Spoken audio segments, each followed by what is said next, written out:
क्या 4 बजे भोर में उठने वाले ही सिर्फ पढ़ाई करते हैं? क्या रात में जागने वाले सिर्फ मोबाइल चलाते हैं? पढ़ते नहीं हैं?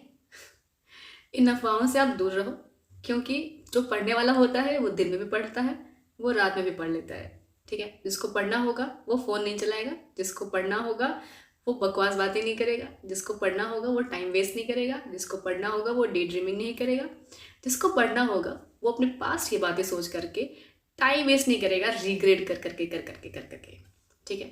जिसको नहीं पढ़ना होगा वो यही सारे मतलब बेकार काम करेगा।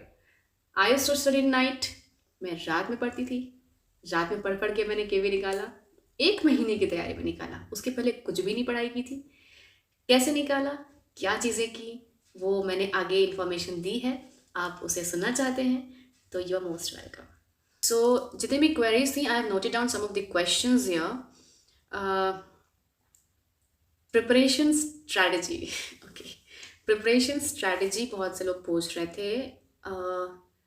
ओके, सो मेरा आंसर बिल्कुल ही ऑनेस्ट होगा, बिकॉज मैं किसी को कुछ झूठ नहीं बोलना चाहती कि आप हवा में तैयारी कर लो। आप भी, मैंने भी हवा में कर ली तैयारी। It's not like that. The thing is कि जब नोटिफिकेशन आया 5 दिसंबर को, मत सॉरी नोटिफिकेशन नहीं, सॉरी फॉर्म्स आउट हुए केवीएस के 5 दिसंबर 2022 को, देन आई थॉट कि मुझे अब इसकी प्रिपरेशन करनी चाहिए। सीरियसली मैं पहले से केवी की तैयारी नहीं कर रही थी। आई was preparing for state. I am from UP, so I was preparing for UP TGT and PGT exam, जो कि मैंने पहले भी दे रखा है एंड थोड़ी सी मार्क्स से वो रुक गया था।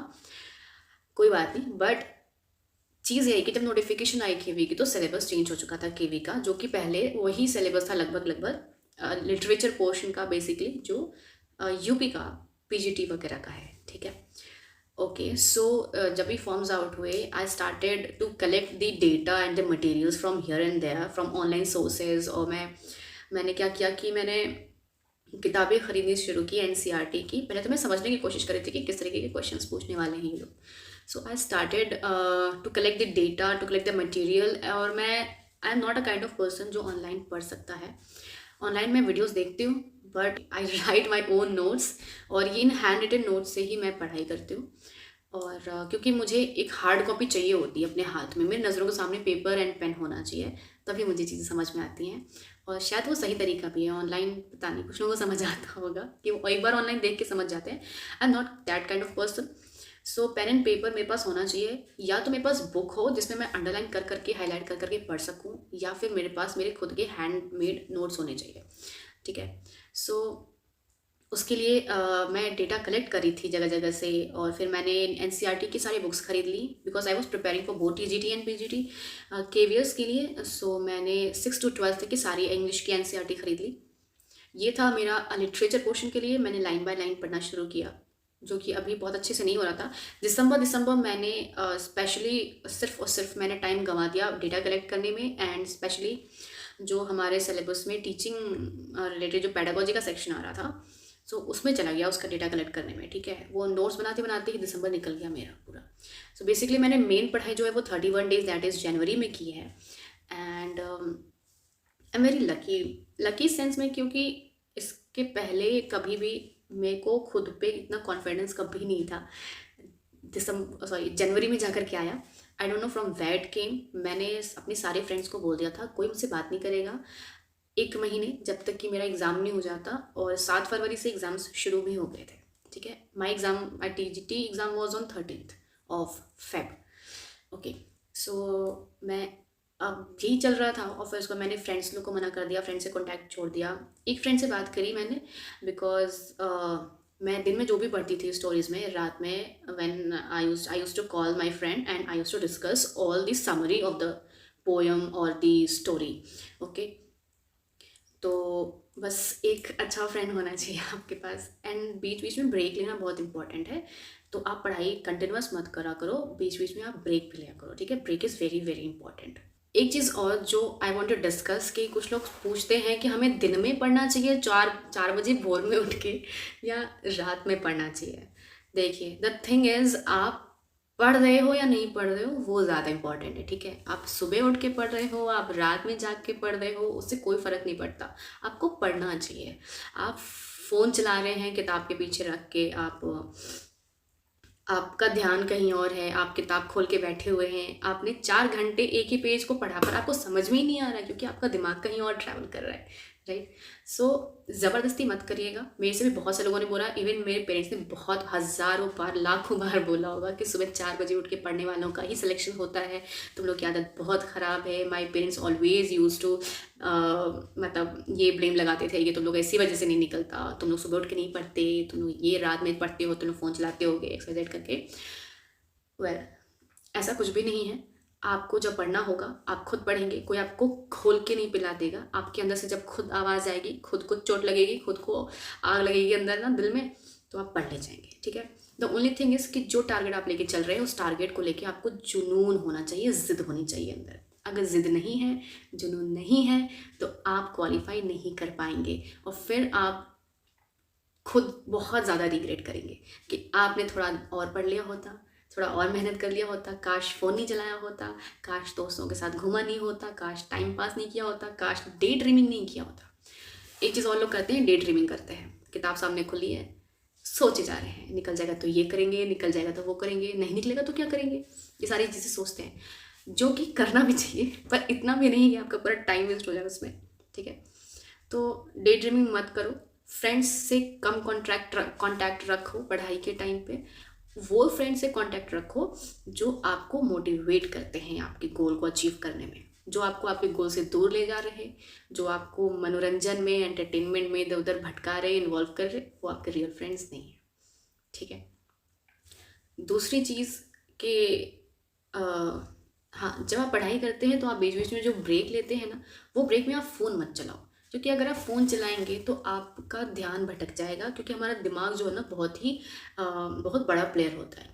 ये जो है हमेशा मौके की तलाश में बैठा होता है कि कब इसका ध्यान भटक रहा है और मैं यूँ उसकी तरफ आकर्षित कर दूँ इसको, वो दूसरे काम की तरफ, ठीक है। तो आप जैसे ही फ़ोन उठाएंगे, ये आपके दिमाग जो है आपको बार बार बोलना शुरू कर देगा कि 2 मिनट क्या 5 मिनट चला लो, 5 मिनट क्या 15 मिनट चला लो, 15 मिनट क्या 2 घंटे ही चला लो, ऐसे करके अरे कल कर लेंगे, कल पढ़ लेंगे, ये आपको दिमाग बार बार आपको आवाज़ देता है, जो कि इसकी बातों में आपको नहीं आना है, ठीक है। So the first thing is आप सोशल मीडिया से दूर हो जाइए। मैंने अनइंस्टॉल कर दिया था, फेसबुक में वैसे भी नहीं चलाती हूँ, इंस्टाग्राम मैंने अनइंस्टॉल कर दिया था, व्हाट्सएप पे मेरी चैटिंग मेरे फ्रेंड से होती नहीं है। वैसे मैंने अपने फ्रेंड्स को बोल रखा था कि मुझे कॉल नहीं करना है, मैसेज नहीं करना है, मुझे किसी से बात नहीं करनी, और क्योंकि कल को आपका फ्यूचर बन जाएगा ना, तो आपके फ्रेंड्स आपको कहीं नहीं छोड़ के जाएंगे, यहीं रहेंगे आपके पास ही, ठीक है। और आपका फ्यूचर बिगड़ गया तो कोई आपको थोड़े दिन थोड़े बहुत पैसों की हेल्प कर सकता है, बट लाइफ टाइम के लिए नहीं करेगा। सो ये आपको डिसाइड करना है कि आपको क्या करना है। खैर, इसके अलावा ये तो हो गया। हाँ, एक चीज़ और कि मैं I always use to say कि God please, I am a Lord Shiva worshipper, a die hard Shiva worshipper. So मैं यही बोलती थी कि भोलेनाथ प्लीज़ बस मुझे रास्ते से भटकने मत देना, कंसंट्रेशन मेरा बना के रखना, मैं अगर भटकूँ तो मुझे वापस खींच ले आना, जो कि आई थॉट कि ऐसा हो भी रहा था, ठीक है। जो वो कहते हैं ना कि अ, अगर किसी चीज़ को शिद्दत से चाहो तो पूरी कायनात तुम्हें उससे मिलाने की कोशिश में लग जाती है। So something like this only happen with me. I am very very lucky. और लेकिन इसके पीछे एक चीज़ है कि लक तभी मिलता है, लक ना उसकी तरह है, आपको छत पे पहुंचना है जिसकी 100 सीढ़ियाँ हैं, 99 सीढ़ी जब आप चढ़ लेते हैं तो भगवान 100वीं सीढ़ी पे आके बैठे होते हैं।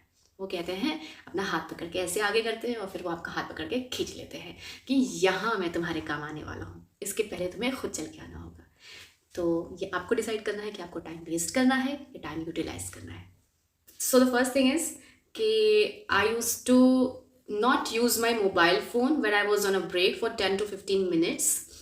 Instead of that, I used to talk to my sister who was living with me, and I used to discuss the same topics that I studied or discuss anything, and like anything bakwas also. Okay, just cheer up होने के लिए, just I wanted to discuss something to her, something which जिसकी वजह से मुझे थोड़ी सी हंसी आए, मेरा थोड़ा मूड चिल हो जाए, और तो यही करते थे 10 से 15 minute I use to talk to her. उसके अलावा आप यही कर सकते हो, आप किसी फ्रेंड से बात कर सकते हो, अपनी mother, father, sister, brother, husband, wife, कोई भी हो, आप उससे बात कर सकते हैं, बट लंबा नहीं खींचना है इसको, ठीक है। दूसरी चीज़ कि आप ज़िद्दी बनिए अपने टारगेट को लेकर के, जुनून लाइए अपने अंदर, तो आप कर ले जाएँगे। तीसरी चीज़ है कि आप देर तक बैठने की आदत डालिए, और जब आपको सनक सवार हो जाएगी ना आपके सर पे, हमारे यूपी में ऐसे ही कहते हैं, तो आपको जब सनक सवार हो जाएगी ना सर पे, तो आप जो है कि बहुत देर तक भी बैठ ले जाएंगे। For example, I never use to sit like for a very long time. I think मैंने शायद 2 घंटे से ज़्यादा कभी बैठ के पढ़ा ही नहीं, क्योंकि हाँ, एग्ज़ाम टाइम में एक रात पहले मैं बैठ के पढ़ के 3 घंटे क्या पूरा दिन पढ़ती थी। बट ऐसे कि हाँ, एक एक दिन करके हम पूरा महीना पढ़े जा रहे हैं। सो ये मैंने जो है कि सिर्फ जनवरी में किया था, एंड आई वोंट लाई, मैंने 12 से 13 घंटे बैठ बैठ के पढ़ाई की है। 13 घंटे एक ही दिन पढ़ी थी, वैसे तो 10 से 12 हो जाते थे, ठीक है। और फिर उसके बाद ये स्ट्रेटजी था, और स्ट्रेटजी यही था, और इसके अलावा कोई स्ट्रेटजी नहीं है मेरी। तो मैंने नोटिफिकेशन के टाइम से ही पढ़ना शुरू किया बेसिकली, वो भी जनवरी में। सच्ची सच्ची वाली प्रिपरेशन मेरी सिर्फ जनवरी में हुई है, आई एम नॉट लाइंग। और बस अपने आप को डेडिकेटेड रखिए, ज़िद्दी रखिए, जुनून बनाए रखिए, अच्छे लोगों का साथ करिए, टाइम वेस्ट मत करिए, फ़ोन मत चलाइए। सबसे बड़ा दुश्मन आज का आपकी डेट में आपका फ़ोन है, ठीक है। आप बहुत रिग्रेट करेंगे, काश 1 घंटा और पढ़ लिया होता ना, तो क्या पता ये वाला टॉपिक कवर कर लिया होता। ये रिग्रेट ज़िंदगी में कभी नहीं आना चाहिए। केवी एक ऐसा एग्ज़ाम था जिसको I wanted to qualify, because मुझे घूमना फिरना बहुत ज़्यादा पसंद है। मैं सेंट्रल गवर्नमेंट के एम्प्लॉय बन के रहना चाहती थी। I know it is autonomous, but ठीक है। और बस यही चीज़ है कि मुझे चाहिए था केवी। और इसके पहले मुझे कभी जुनून भी नहीं था, ज़िद भी नहीं थी, शायद इसलिए यूपी का पीजीटी ना ही नहीं निकला, टीजीटी भी नहीं निकला, बट केवी निकल गया। So I am very very thankful. और बस इतना ही था स्ट्रेटेजी मेरा। इसके अलावा बाकी किसी वीडियो में आपको और भी कुछ जानना होगा तो आप क्वेश्चंस पूछ सकते हैं, एंड नेक्स्ट वीडियोस में जब भी मैं डालूंगी, सो आई प्रॉपरली प्रिपरेशन कैसे की, कैसे कैसे करना चाहिए, वो सब्जेक्टिव बात करेंगे उस टाइम पर, ठीक है। सो ये वीडियो सिर्फ केवीएस के एस्पिरेंट्स को ही नहीं, किसी भी एग्ज़ाम के एस्पिरेंट्स को, इवन स्कूल स्टूडेंट्स को भी आई थिंक इंस्पायर करेगी अगर आप इसे देखेंगे तो। और बस इतना ही। Thank you for all the love and support, and thank you for watching.